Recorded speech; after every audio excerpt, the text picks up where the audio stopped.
Welcome to Kitchen Uncovered. I'm Chef Andrew Nicholson at the Culinary Institute of Canada. Today's guest chef, Domenic Serio from In a Bay Fortune. In a Bay Fortune, yes. Right on. Welcome to the show, Dom. Thank you for having me. Tell us a little bit about yourself. Well, I was a graduate here at the Culinary Institute. I did the extended program. I did 5 years. I did 2-year culinary, 1-year pastry, and then the 2-year applied degree program. Oh, how was that? It's a long 5 years. Long 5 years? Long 5 years, absolutely. Right. So all the programs rolled together fairly well. And Absolutely, you got a yeah. little bit of Got well-rounded in the kitchen. So I got my culinary, I got my pastry, and then I learned the more business aspect of things with the degree program. Okay, cool. And what have you been doing since? A multitude of things. So I'm right now I'm presently the executive chef at the In a Bay Fortune. Nice. I've done some part-time teaching here at the school as well. Worked at the casino, worked in Nantucket, worked in Banff. So all over. All over the place. Right on. Yeah. And you're Atlantic Vice President? Atlantic Vice President for the Canadian Culinary Federation. So, Dom, what are we doing today? So today we're going to do a dish that's been passed down for hundreds of years in my family. It's beef bolognese. Okay. So yeah, we're going to start right away with the base of the recipe, which is the tomato sauce, nonna sauce. It's sometimes often referred to as gravy in Italian, Sunday gravy. Okay, right on. So gravy not like we make it. This is Italian tomato gravy.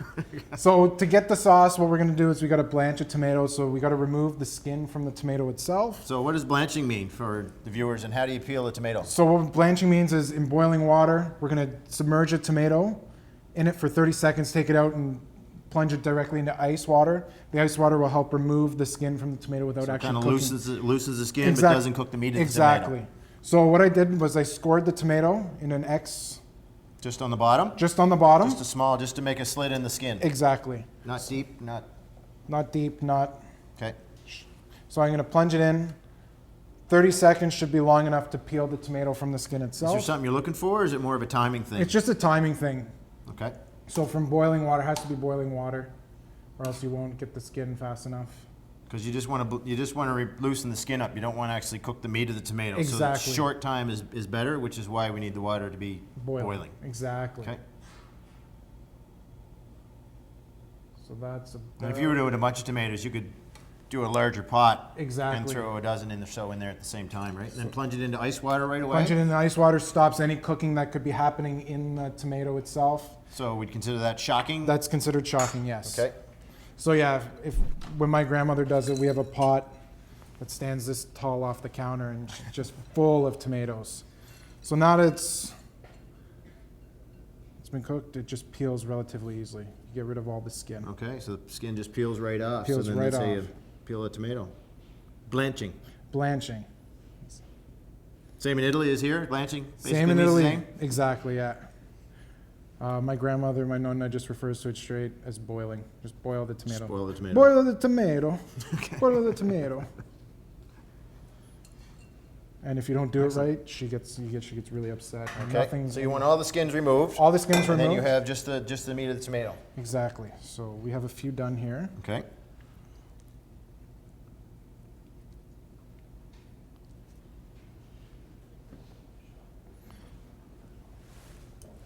And do you cut them up or anything, or we just leave them whole? Just leave them whole. Okay. And you just peel the skins off? Just peel all the skins off.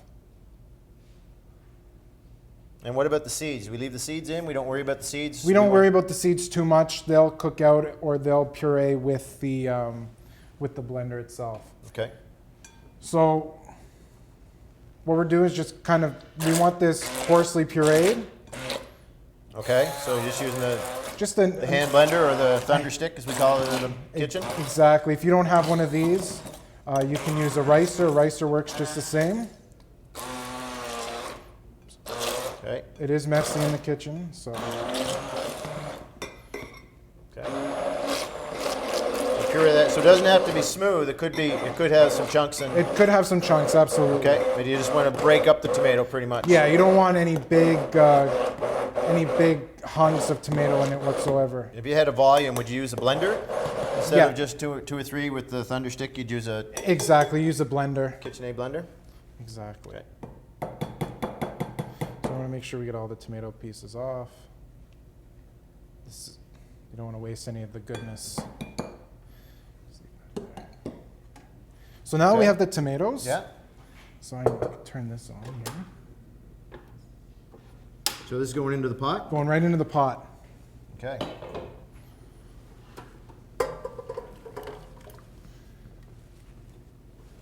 Okay.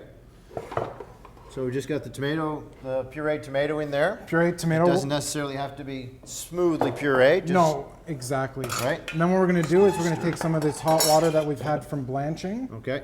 and we're going to add it directly to the tomato puree itself. Okay. So what's the ratio of water to the tomato? You want about equal parts by weight. By weight? By volume. Okay. So if you have 2 cups of tomato puree, then you just add 2 cups of water Okay. to the So equal amount by equal amount. volume. Exactly. So after we have that, we're going to turn it on, and we're going to stir it just to combine. Okay. So just thin it out just a little bit, just equal amounts. Equal amounts. Equal amounts by volume. Exactly. Okay. I see you got some ribs and sausages and Yeah. stuff in here. So what we're going to do is now we got to fortify this base. This is what's Okay. going to make the gravy essentially. So we're going to add What's that? Tomato paste? tomato paste. This is about 1 small can, or about 100 grams. About 100 grams? Yes. So the small The individual can of tomato paste. Exactly. Roughly speaking, 2 cups. Exactly. To 2 cups of tomatoes. Okay. So stir that in. Then we're going to add a small, about 500 milliliters or 500 grams of canned whole tomatoes. Okay.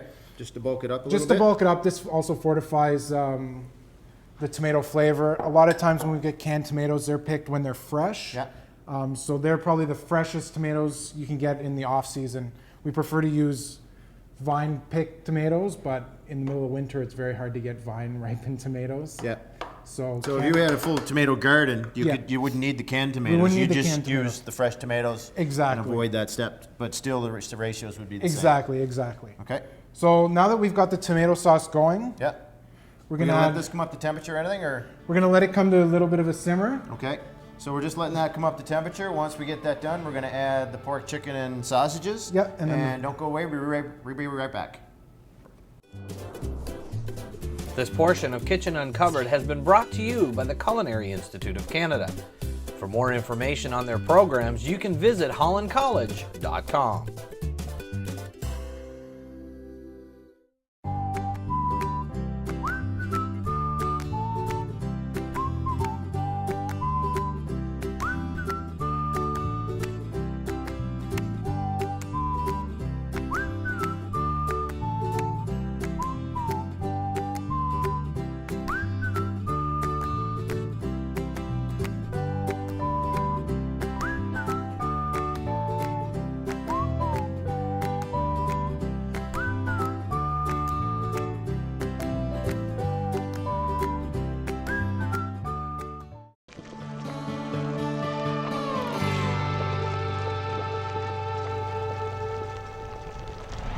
Okay, so we've blanched the tomatoes. We Yep. peeled the skin off the tomatoes, and we pureed them into the pot. Now what's next? So then we're gonna just continue to fortify the sauce and really make it, So we're adding some real flavors here now. adding some real flavors. So what we're gonna do is we're gonna add some pork ribs. Okay. It could be beef, it can be So these are baby back ribs, Baby or side back rib ribs. ribs, or baby back ribs. You can use little riblets if you want. okay, Then we're gonna use Italian sausage. hot, mild, medium.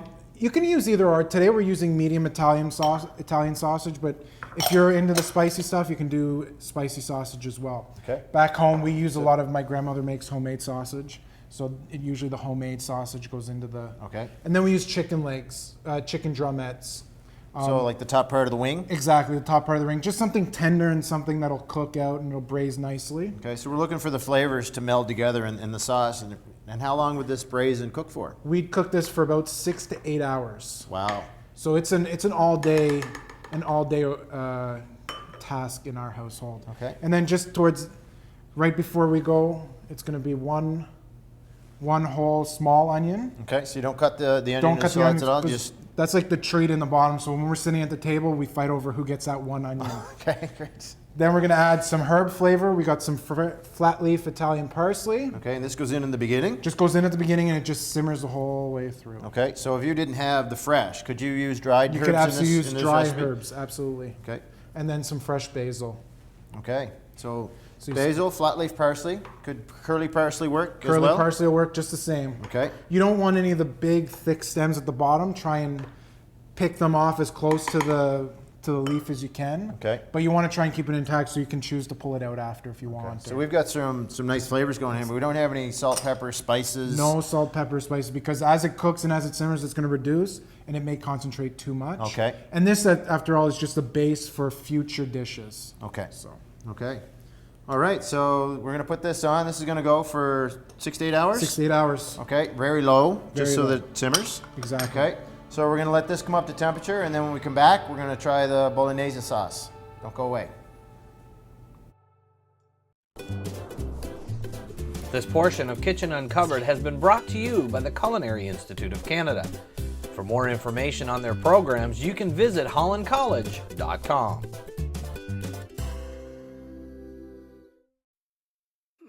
Everybody's too busy. Everybody's too busy. Everybody's too busy. I don't like school. I'm failing. I don't. I like really school. hate I bullies. get more exercise from bullies. She has a secret. Everybody at school knows. She has a This secret. really Nobody sucks. listens. I don't like school. Well, I have to choose. It's my dad. I'm She has a terrified. secret. I hate being Terrified. bullied. Everybody's This too busy. sucks. Got a problem that won't shut up? Let's talk. Kids Help Phone. Anonymous, confidential, 24/7.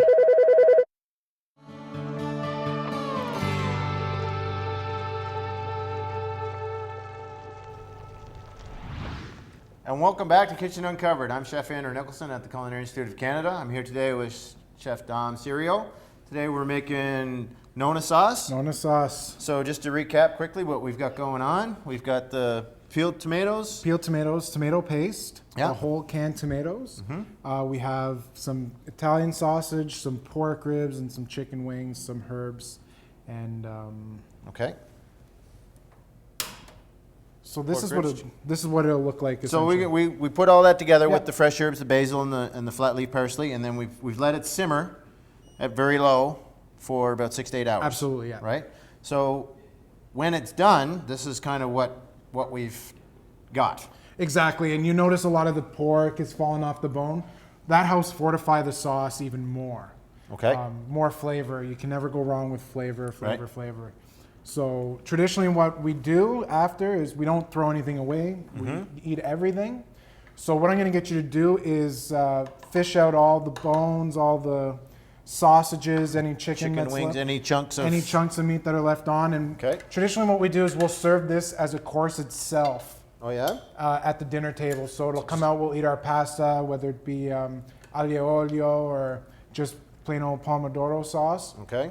And then right after we finish the pasta, my nonna will walk to the table with this big platter of meat that's been simmering in the sauce all day. So it's super tender. You get that onion if it's left in there, and then you can fight over the onion. Okay. So while you're doing that, I think I'm going to start on the bolognese sauce. Okay. The bolognese. Bolognese, yep. So what is bolognese sauce? Bolognese is just a stew. A ragu is traditionally what it's called, ragu bolognese. Okay.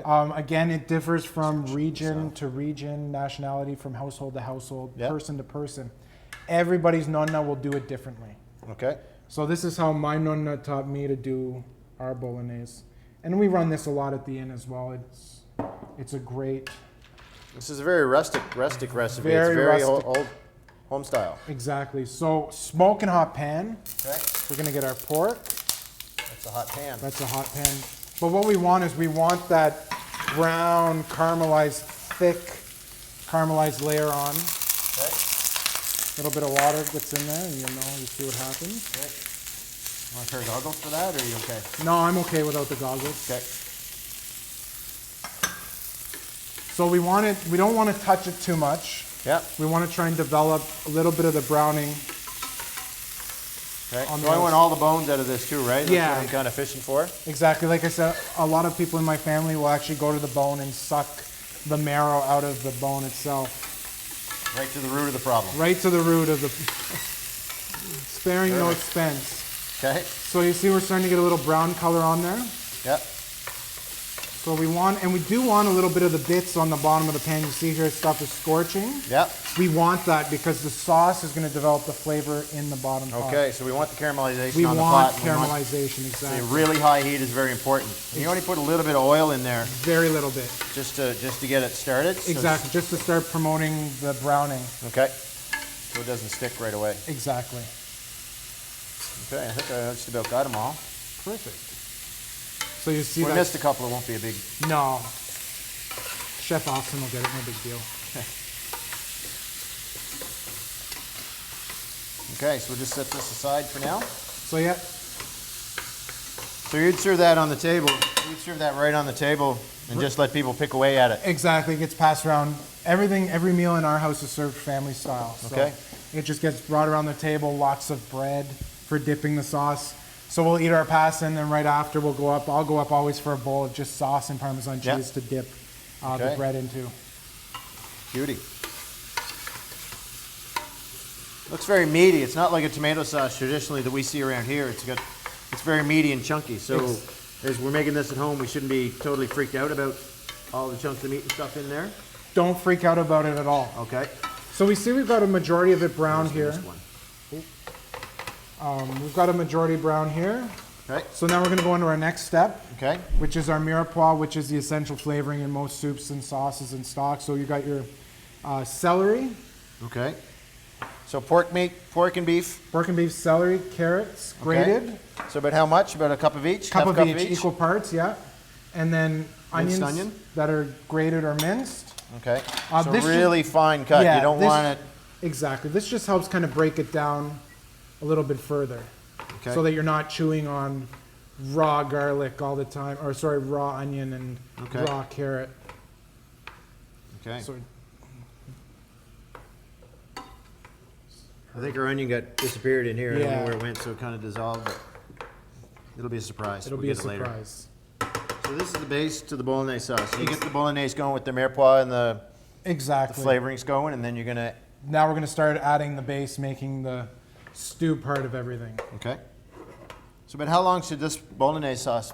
About Process 45 take. minutes. 45 Sorry, the process to actually just start it to cooking should only take about 15 minutes. Okay. And And then, then you let it sit and simmer. let it simmer for 15, for Okay. 45, sorry. Okay. So then we're going to add our tomato paste. And you're going to stir it to combine. Okay. Just to mix it all up in there. Exactly. Okay, great.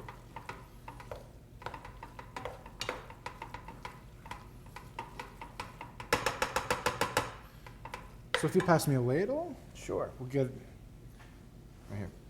perfect. We're going to take a couple of the Forgot where I put that. couple ladles of nonna sauce in. You don't want this super saucy. Okay. You just want enough that it'll help fortify the flavor. Okay, so you're just kind of put it in there to moisten up the meat and just kind of bring the flavors together a little bit. Exactly. It's not a main. It's not the main component, we'll say. Okay. So you see that we have everything combined. Now the major component to a bolognese sauce is great Italian wine. Okay. You want to use wine that you're going to drink yourself. Okay. So whatever you're using, you can. Drink, exactly. Okay. So you're going to add the wine in. And you said this is from the southern part of Italy It's too. from- So I yeah. mean, this is kind of Exactly. get that earthy. Earthy notes. So you see it's not a soupy kind of sauce that we're all used to. You go to the normal Italian-inspired restaurant, and you get that soupy sauce. Mm-hmm. And then just so that it's been simmering for a little bit, before we reduce it completely, we're gonna add a little bit of milk. The milk just brings that creaminess without the heavy cream. Oh, okay. So just a little bit of milk. So this is not as meat saucy as I'm used to seeing No. in local. It's very thick, Okay. very thick. Very traditional. Exactly. So now- what would you serve this on, and where are we gonna go from? So we're gonna make tagliatelle pasta. You serve it just on a rustic hand-cut noodle. Okay. And we're gonna make those from scratch. Exactly. Okay. So this is gonna simmer. We're gonna take a quick break, and when we come back, we're gonna make pappardelle pasta. Don't go away. This portion of Kitchen Uncovered has been brought to you by the Culinary Institute of Canada. For more information on their programs, you can visit hollandcollege.com. My mom and dad. Everybody's too busy. Everybody's too busy. Everybody's too I busy. don't like school. I'm failing. I don't. I really hate I bullies. get more exercise from bullies. She has a secret. Everybody at school knows. has a This secret. really Nobody sucks. listens. I don't like school. Well, I have to choose. It's my dad. I'm terrified. I hate being bullied. Terrified. Everybody's This too busy. Sucks. Got a problem that won't shut up? Let's talk. Kids Help Phone. Anonymous, confidential, 24/7.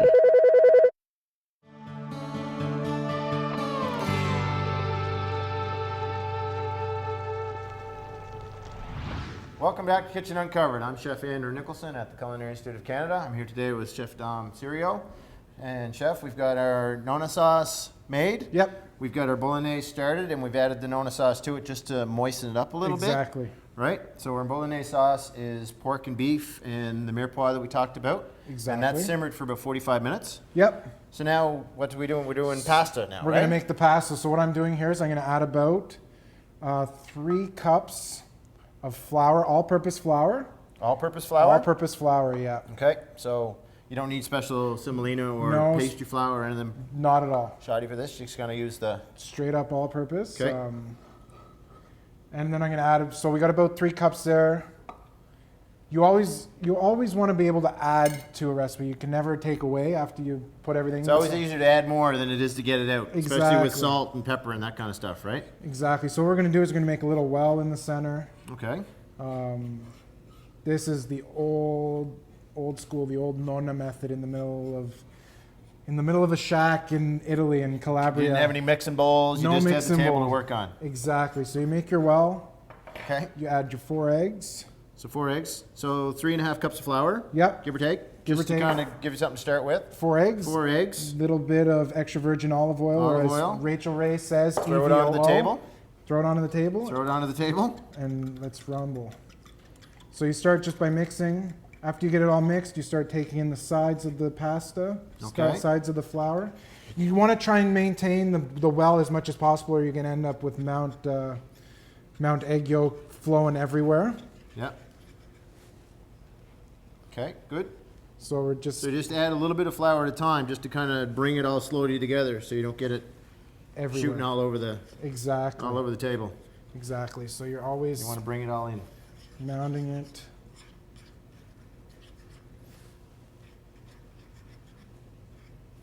Putting it together. There. And a wooden table or stainless steel is better, or cutting board. You can do this on a You cutting can do it board. on a cutting board. We do it on wood, but stainless steel is not a big deal if you do it. Okay. You just might get a little bit of discoloration Exactly. if it's not properly clean, but the wooden board is a little bit more friendly for Exactly. all-purpose flour and that kind of stuff. So now, Breads and just like molding bread. exactly. So now that the dough is, all the egg yolks are combined, we're not going to have a problem here with Okay. it everywhere. We're going to switch from our fork, Okay. to our bench scraper. Okay, so And we want to just go now until it's this kind of gathers everything in so you don't leave any remnants kicking around the... exactly. So we're going to push this over, try and keep your board as clean as possible.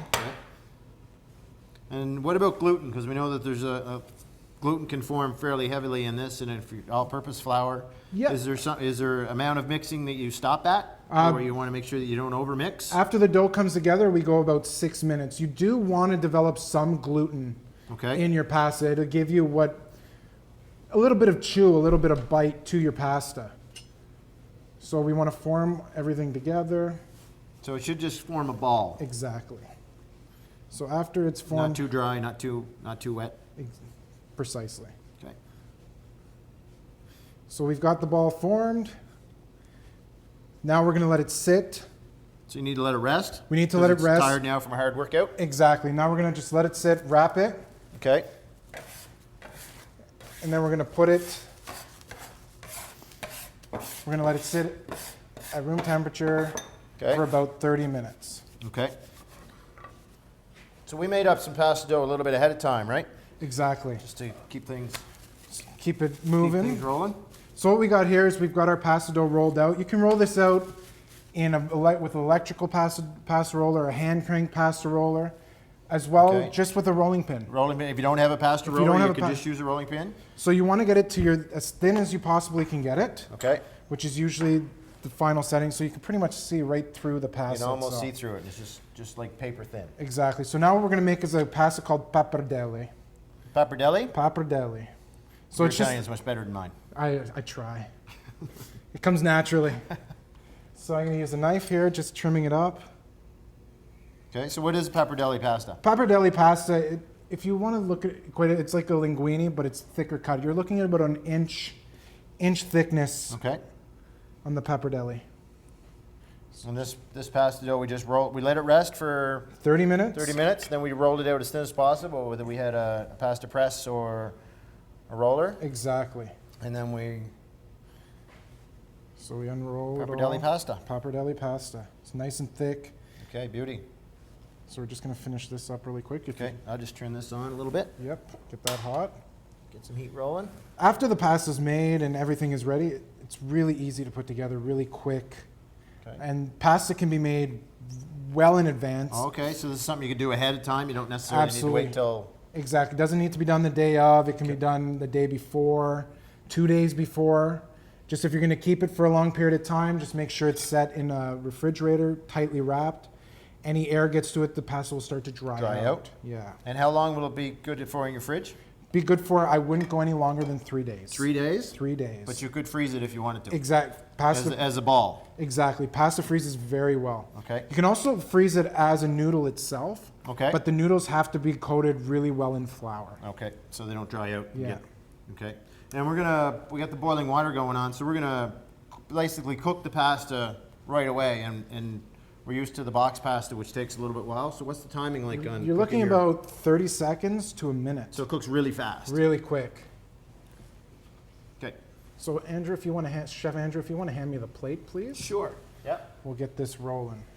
All right. So we got our got our- bolognese sauce. We Yep. got some spices here. Do we need some seasoning in Yeah, there? so we're going to throw a little bit of celery seed in. Celery seed, Ground just s- at the last minute, just to Just kind of Exactly. jazz up the flavoring a little bit. Salt. A little bit of salt, not too much, because we didn't add it to anywhere else in the recipe. We just No. kind of at the very end, so it didn't concentrate Exactly. the salty flavor.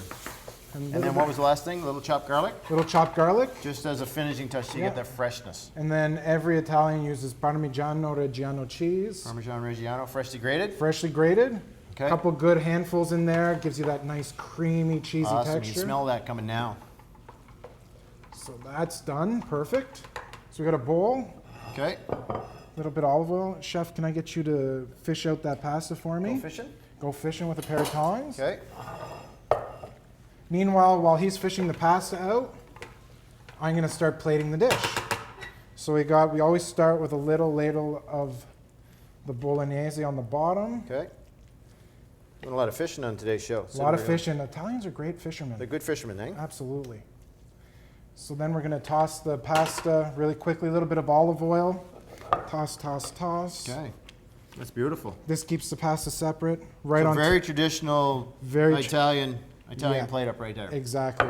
This is served family style, so to add some more richness, you can add some more bolognese right on top. Oh yeah. Look at that. This requires what we call at home the Italian lay down after. After Okay, a bowl yeah. of this, you need to Little lay siesta? down. Little siesta. And then A you're little going more to finish. cheese on top, fresh little bit- Parmesan. Fresh Parmesan cheese Beautiful. on top. And can I get a little cloth? We need to make sure the rims are nice. Yeah. Even though it's family, it's still got to look good. Still good to be presented. Thanks, Dom, for joining us. No problem. Thanks for having me. You're welcome. For more information on today's show or the recipes, check out our website at kitchenuncovered.com. I'm Chef Andrew Nicholson at the Culinary Institute of Canada. See you next time.